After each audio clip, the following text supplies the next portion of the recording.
So it's come to my attention lately that a lot of you guys haven't played a Bomberman game before, you scum. It's my mission today to change this. I'm gonna introduce you to Bomberman 64. See, even fucking Michael's played it. Why haven't you played it? Jesus! Bomberman 64 was a little gem made by Hudson in 1990. Okay, it's good. It's a good game. It was a moderately early N64 title that really held up over all these years. It's easily up there with the likes of Star Fox 64 and Mystical Ninja as some of the best. I really want you to play this, so rather than drag on about it, let's try this instead. Top 6 reasons why Bomberman 64 is rad as hell. Number 6.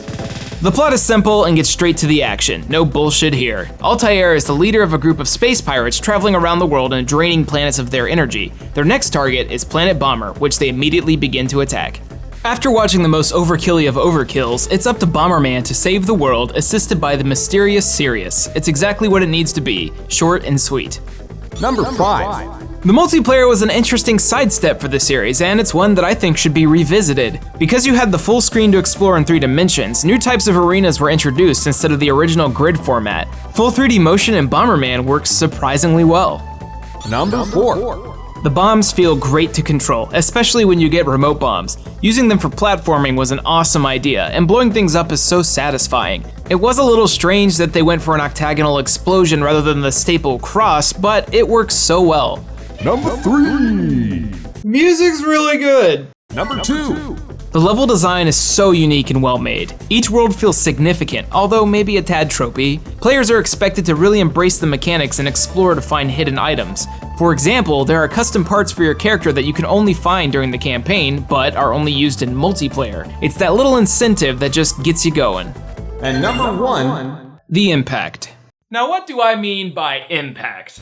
Before Bomberman 64, the series was very formulaic. If you go all the way back to the original on the NES, you'll find yourself one of the most boring games I have ever played. It's a very early title that stuck to arcade-like conventions. It was just 50 levels of the same thing over and over with different enemy types. And then once you beat the game, you turn into Load Runner? And then fight Bomberman as the Load Runner? What the hell? But yeah, that's what it was at heart, just an arcade maze-like puzzle thing.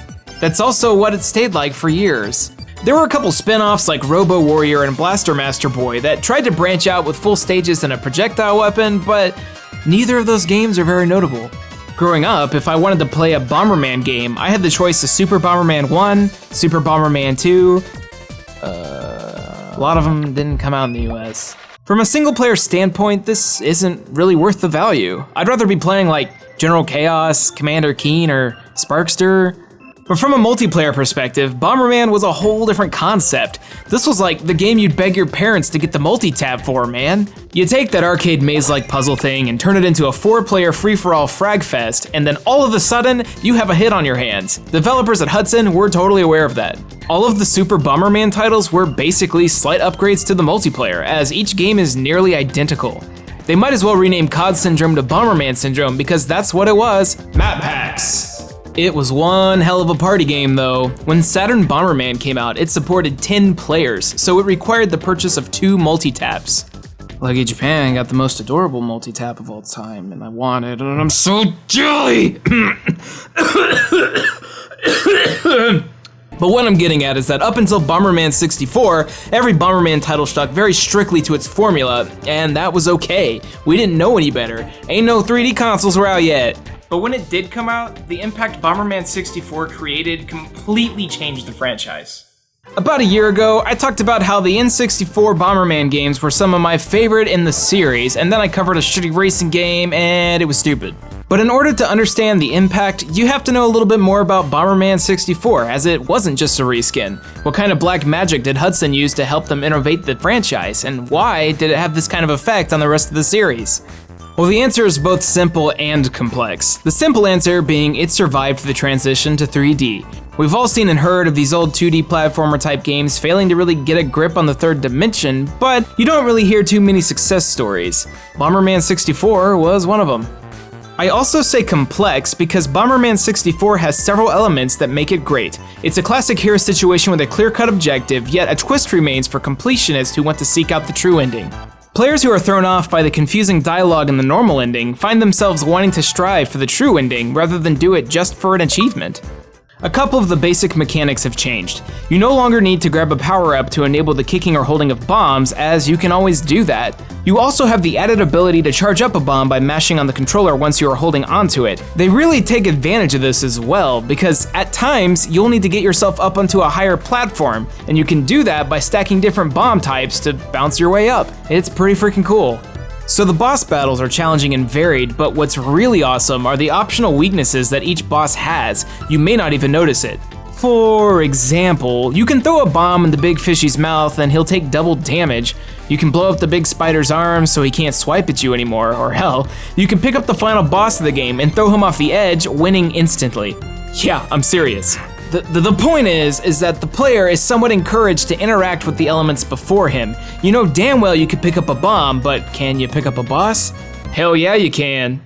They're rewarding the player for thought and skill, which is still kind of rare in video games today. As long as you're not a dingus, you should be able to get through the bosses pretty easily. Just don't be a casual, God! Well, it might seem a little strange that the White Bomber's hands, feet, and pom-pom are the same pink ball. I still find the art style very charming. It's easily one of his most iconic looks, and it's certainly better than the NES box art where he looks vaguely like Samus. It's better than the TurboGrafx one. Listen, I know I've been gloating about soundtracks lately, but Bomberman 64 has some solid tracks as well, specifically the song for the Blue Resort World. They'll stick in your head long after you're done playing. So now that I've successfully used minutes of your time gloating about this game, let's nitpick a little. For some reason, I could never beat this game when I was younger. That's easily because of how wonky the camera can be at times. It's not how it controls, rather the fact that objects will completely cover up the screen. You'll end up with the occasional cheap death or a loss of progress, but it's nothing game-breaking. With 5 per level, there are a total of 120 gold cards that you can collect in this game, gotten by exploration and boss fights. Once you get 100 of these cards, a final world unlocks and the ending changes. Some of the cards connected to boss fights has some strange requirements, such as letting your raft break down to one piece on the fish boss fight. It's very difficult to find them all without the help of a guide.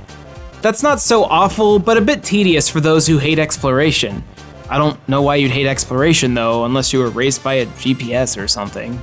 Lastly, the game is pretty short. It can be 100%ed in a couple of hours and casually beaten in an hour or so, but for what it lacks in length, it makes up for in the multiplayer. Now, because this was a huge step forward for the franchise in the single-player department, they had to do something big to the multiplayer, but they didn't. Everything is still there, but now things are just in 3D. Simple as that. The new mechanics I mentioned earlier are really fun to use, but at the heart of it, it's still a Bomberman game, and that's why it works. Fragging your buddies in the third dimension feels just as satisfying. You don't even need a multi-tap this time. The N64's got you covered. So in modern gaming development, focus is usually split on different game modes. Sometimes you'll have a subpar single player but amazing multiplayer and vice versa. Some will barely pull one off and some fail entirely. But Bomberman 64 is one of those rare examples of pulling both off swimmingly. I keep mentioning the word impact. Where the hell is the impact? Well, Bomberman Hero came out in 1998 as a fully single-player adventure game. They completely dropped the multiplayer aspect, gave the White Bomber the ability to jump, and focused on movement. It was one of the N64's best, yet no one really talks about it. Or how about Bomberman Wars for the Saturn and PlayStation? It was a strategy RPG with Bomberman characters. I can't even read this. There was also Bomberman Quest for the Game Boy Color, which is basically a handheld Zelda title. It's really weird, but hey, it works. They also made a little game called Bomberman Act Zero for the Xbox 360. Why? Just why? Why? It was this impact that led to one of my absolute favorite games being made, Bomberman 64, The Second Attack. I sold mine, so someone give me a copy. It's too expensive. Please?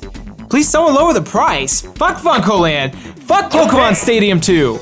I could list every example, but that'd take a while.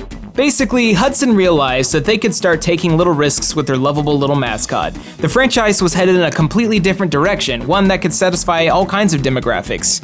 In fact, the last game to be released on the Nintendo 64 was a Bomberman game that was more identical to the originals, but only in Japan. I think it's clear as day now that I love the Bomberman franchise, and I hope you do as well. That's why I've decided, as of today, I'm going to dedicate this channel to 100% Bomberman content. Welcome everybody to Boku no Bomberman's dead. Wait, really? Yeah, Hudson shut down years ago. Hey y'all, thanks for sticking with me. I hope I was able to spark some kind of interest in Bomberman for you, because I think it's a great series that really deserves some kind of attention. Also, it's been a full year since I started doing this thing, and what a crazy year it's been. Thanks to everyone involved with me, but most importantly to you for watching. Here's to another year. Cheers.